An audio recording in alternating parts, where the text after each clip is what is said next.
office, there are 4 photographs that are like markers of where my life has been and where it's going. And the first photo is that of my parents, almost in a kissing position. And they're in love. And they are seated somewhere in E10 on the rocks, and they're wearing the platform shoes. And when I check the date, it is exactly 9 months before I was born. So my mother called me David, which means love. And I know I was born out of love, because when I look at that photo, it's a colored photo, and these people are in love. And I have that photo there to remind me where I came from. I'm a child of love. And my father was such a manly man that even though he is gone to sleep with his fathers, he has left such a mark in my life that he's there every time I remember him. And one of his one of the texts he used to send me most of the time when he's missing me is like, remember me to your friends. And I always carried that, and I always bring him in my stories, okay? Now, in the audience, I am with my boys, Ethan and Jahim, because I think we are all stories. If I'm a story and I'm telling you about my father, I'm also a part of their life, and they are part of my stories. So I was a very inquisitive child. But there is something that began to occur to me while we were growing up. I realized that towards the end of the month, there is a quarrel, and it is the landlord coming to ask for his monies. And it really annoyed me, because I always knew that when it's end month, my father would be struggling to pay rent. Okay, he's raising this family, he's a civil servant, my mom is working there, but the things are not adding up, just like in many families in Kenya.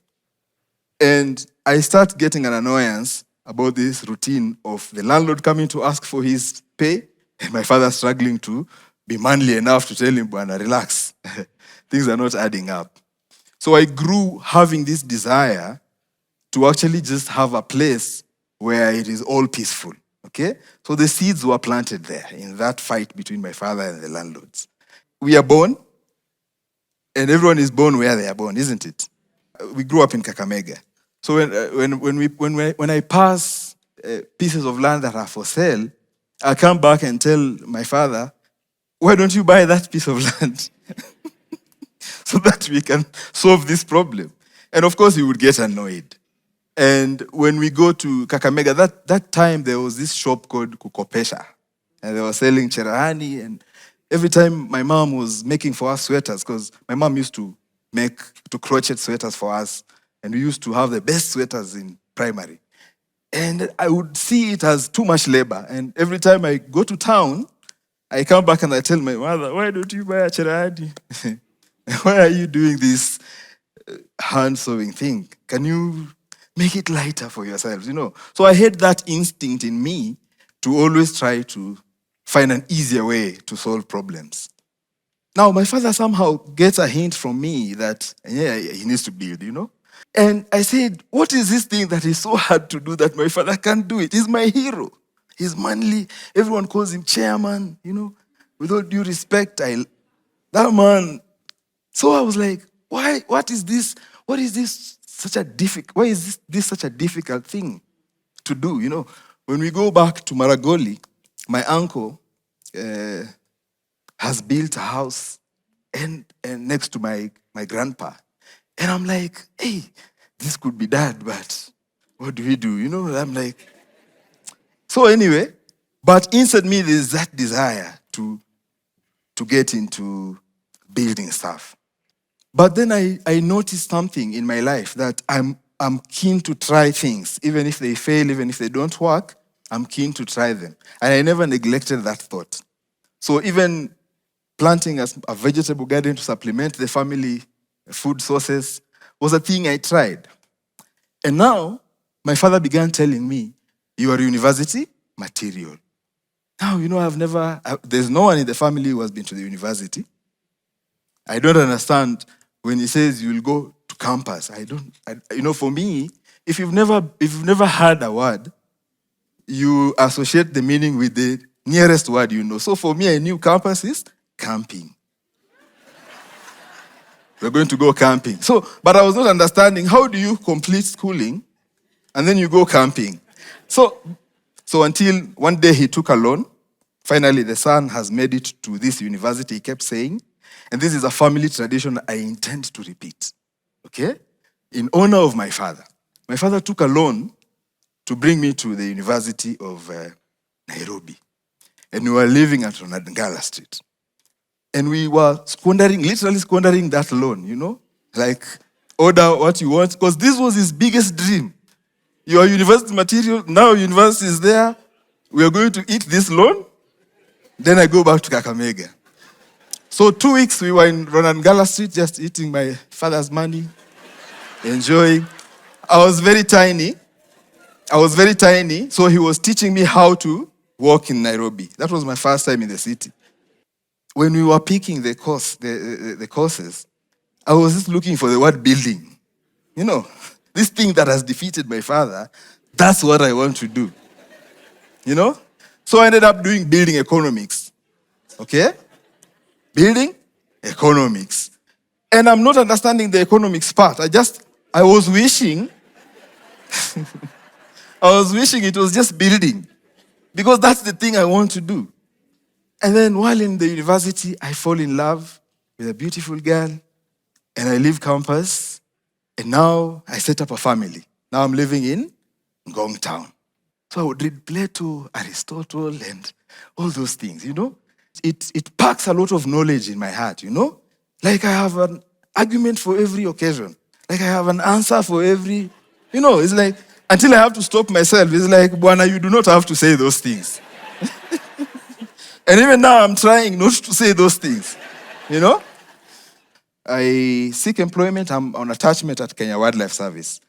And I'm there, earning, I think, 13,500. And I'm like, what do? I think I should live nearest to the office. So that when the boss calls me, I'm like, Niko kwa gate. You know? So I used to walk to work. And I was just wishing that I would get this confirmation as a permanent employee. So that I can do stuff like build, you know? At KWS, there were 2 categories of employees. Uniformed and non-uniformed staff. And those who have an establishment number and those who don't have. So even though you are in the organization, you felt like an outsider. So this day I say, let me enter the staff bus, you know, I'm a staff member. And there's a guy there at the door, he tells me, Bwana, wewe una EST number. And I felt so humiliated that time. And I said, the day they confirm me, I'm buying a car. And I'm not using that bus ever. And so that's what happened. So I go buy my first car, Toyota 110. And then I say, no, I'm a businessman. I need to put this car to work because I was like, I'm using it only 5% of the time.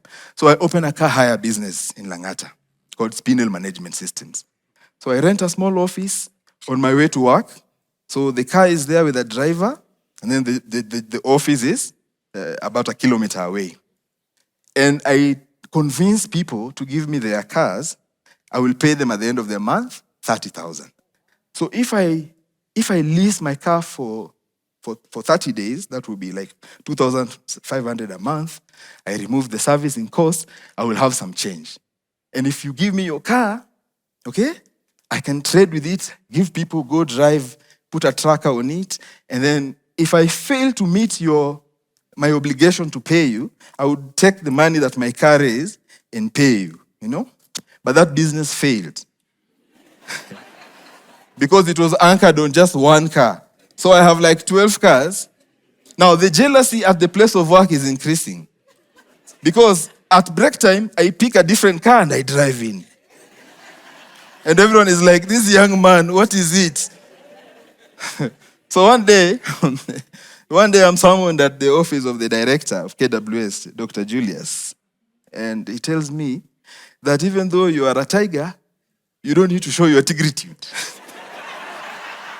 And I tell him, boss, it is not like that. Please understand. Okay? Please understand. So that time I have a car loan. My payslip is reading something else. In December, there's a message down there on the payslip saying, You wish you a Merry Christmas, and the payslip is not adding up. There's no Merry. There's nothing merry about it, So I lost that car in a road accident. So I say, okay, fine, let's make furniture. So the office that was a car hire business, I decided, let me start making furniture. And that's the beginning of Ujenzi Bora. So I make chairs, shoe racks, candle holders, anything that comes to the heart, just to get by. I'm paying rent at my house, I think 15,000, and I'm paying rent at the workshop, 10,000. Every Sunday we are doing the African thing. We go to church on Sunday, we come back. And you see, these things stick to you. Eh? Those sermons you hear, they remain somewhere. So I fall back in terms of paying rent for the workshop, and the landlord does the thing again, padlock. I'm like, now I've become my father again. So I have to start quarreling with two landlords, one at the workshop and one at my house. And that time when you do a small Bible study, you hear who lights a lamp and keeps it under the bed. You're like, this is too real. I can't be that person who had a workshop and now the tools are under the bed. So when you listen to that sermon, you're like, this. See, you just tell me directly. Yeah? Who lights a lamp and keep it? But then it is okay to light a lamp if you don't. It's okay to keep a lamp under the bed if you're breathing. You will light it at the right time. So when I'm doing the workshop thing and the employment thing as an assistant quantity surveyor, I start feeling like the workshop is pulling me more, because the payslip is not making sense. So the boss, you just need one trigger. When you're in that moment of decision, you just need one trigger. So the boss transfers me to Nakuru during the dry month, when everything looks like a desert. And I get there and I ask the secretary, please give me a piece of paper. And I say, I resign. So now I've resigned and I still don't have a business that can sustain the young family, So I say, no. If I keep sitting at home, this knowledge will expire somehow. So I start writing articles, how to become a contractor, building a house in Kenya, cost of houses, because I'm preserving knowledge. Some things look successful, but they are actually, you are hiding, you're buying time, So people start reading that article about how to become a contractor, and they say, can you help me to become? Then I say, fine, 20,000, 30,000, 50,000. But I noticed something. As they are becoming contractors, I'm like, why don't I also just submit my papers and become one? And that's how I became a contractor, Ujenzi Bora Investment Limited. So now I have shares here, and I have a workshop. Of course, I can make windows. I can't yet build a whole house, but at least I was making shoe racks and tables and chairs and windows. So I get this inquiry. I have a piece of land in Tuala. Can you build? And I'm like, yeah. So I drive to an architect's house. I tell him, come to the office. Let's set up something and let's appear like we are serious people. And then I find my first contract. The late General Ogola, God rest his soul in peace. So I built his house in Tuala Rongai. And then soon after, another person walks in with 100 million shilling worth of a contract. And I'm like, hey, see God is good. So we built the forest at Limuru, Kireita. Longest zip line in Africa, and the adventure center, and many other contracts follow through, okay? But remember, the whole goal of me coming into this business was to do something my father was not able to do. And the slogan of my company that time was, we design, cost, and build houses to enable people live the good life. At this point, though the contract is big, my life is still bad, okay? So it's not rhyming with the slogan of the company. But what is the point of not having ambition? Let's fast forward to COVID-19. So finally, I've come to a point where I have bought land in Gikambura, and I have expressed my intention to my wife that we're going to now build a house. We go there for a tour. And of course, any new place is intimidating to anyone, But then I say, no, this is the only thing. This is why I'm alive. So I'm going to build anyway. So I built this beautiful house in Gikambura with a prayer room, with 3 bedrooms and a workshop and all that. But now, as fate would have it, while I'm roofing the house, so you see, life is what happens to you when you're busy planning how it should happen. Okay? So when I was roofing my house and telling people, we design, cost, and build so that you can live a good life, my marriage fell apart. So now, I have a big house, okay? I have a big house. I have a young family, okay? There's the time I didn't have a family of my own, but there will be no time I will not have a family. That's why my sons are here with me. But then, how do you pick up yourself when the vision that is the very anchor of your life is under attack? How do you pick up yourself? Like, how do you still tell people, build so that you can live a good life, and you're just like a monk in this big house and there's no curtain, there's no door, there's COVID, you can't move, the contracts are no longer coming. And so I now go back and search within myself and say, those philosophies I was reading, zilikuwa zinasema nini? Then I stumble on this one verse, actually 2. One says, one I think is by Dostoevsky, and it says that, my dear children, and this is a text I actually sent my sons, my dear children, many people talk to you a great deal about education, but there is nothing that can be your source of salvation than a great memory of your childhood. So I make a decision at that point to be the best father in the world, because these memories I will create with the boys within the confines of the custody agreement might be their salvation. Okay? So I drive to Komarok, I pick my sons, we go to Ngong Hills, I check the kilometers, I have done 150 kilometers within 6 hours.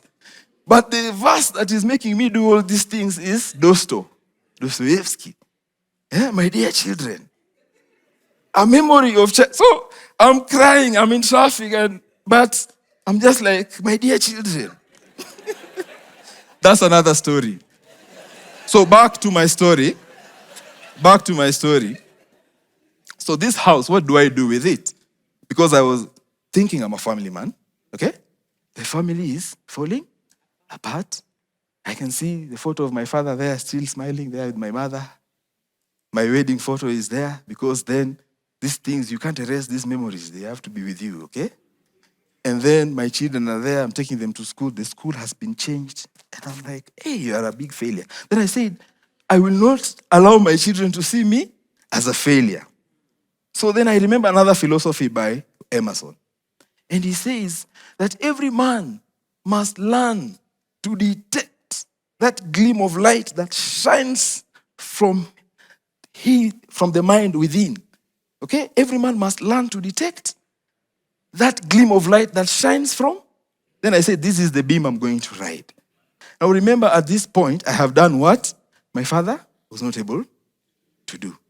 But then, he had kept his family all the days of his life. We were all together, 2 families. So I was failing where he had succeeded, while succeeding where he had. But that was a good story, because it's okay, it makes sense. At least I succeeded where he. So there I am in my house. And I'm like, so where do I go from here? Because the vision of Ujenzi Bora was just to build this house and live happily with my family, live a good life. Then I say, no.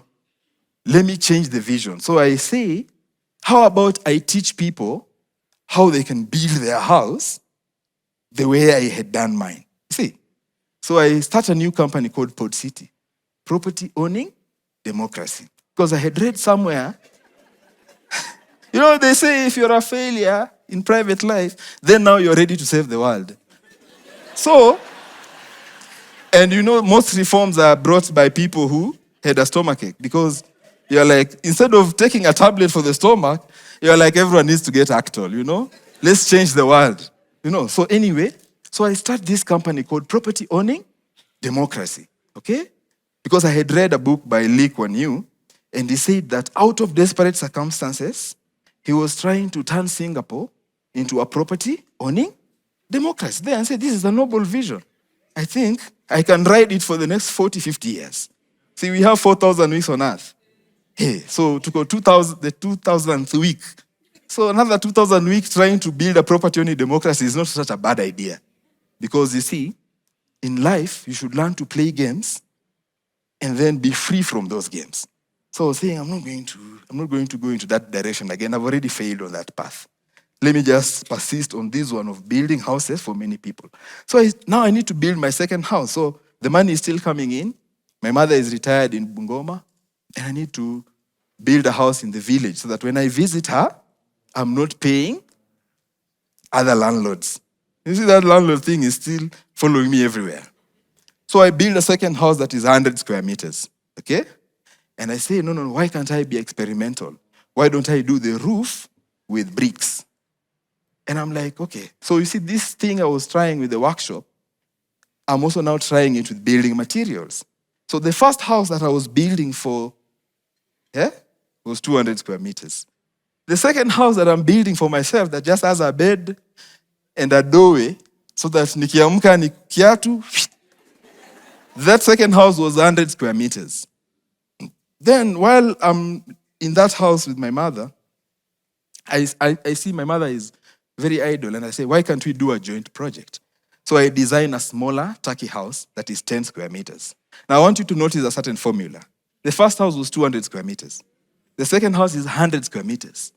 And as I'm getting closer to reality, how much land does a man need? Now I'm building only 10.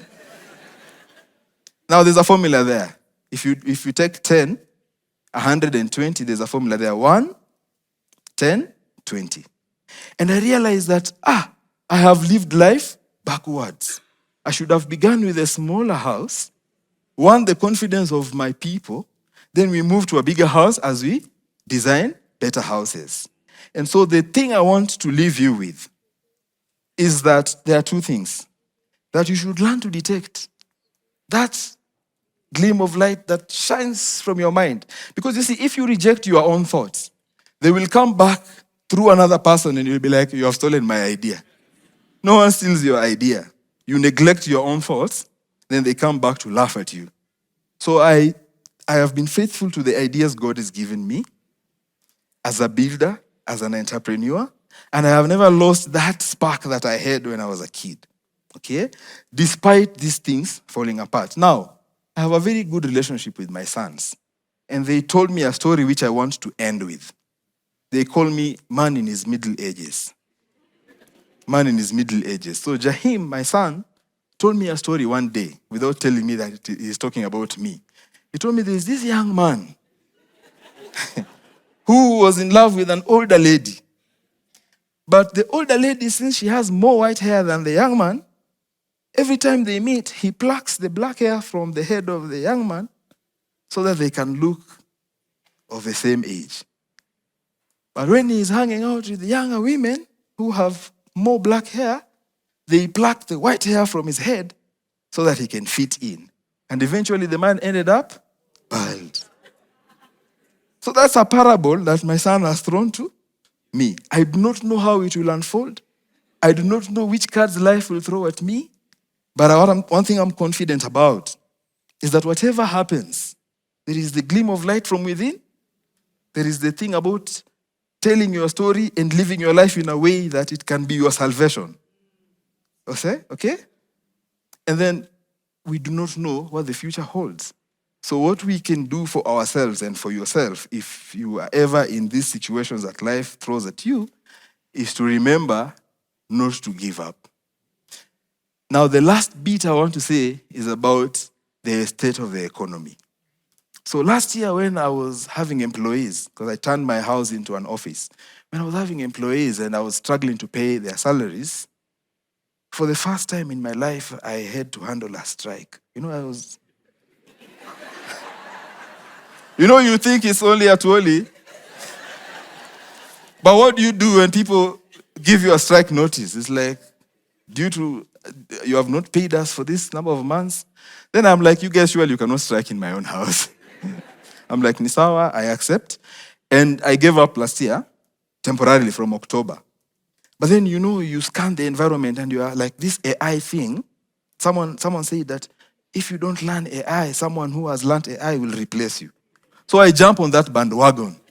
Now I'm a quantity surveyor, a designer, a fundi, a failed car hire businessman.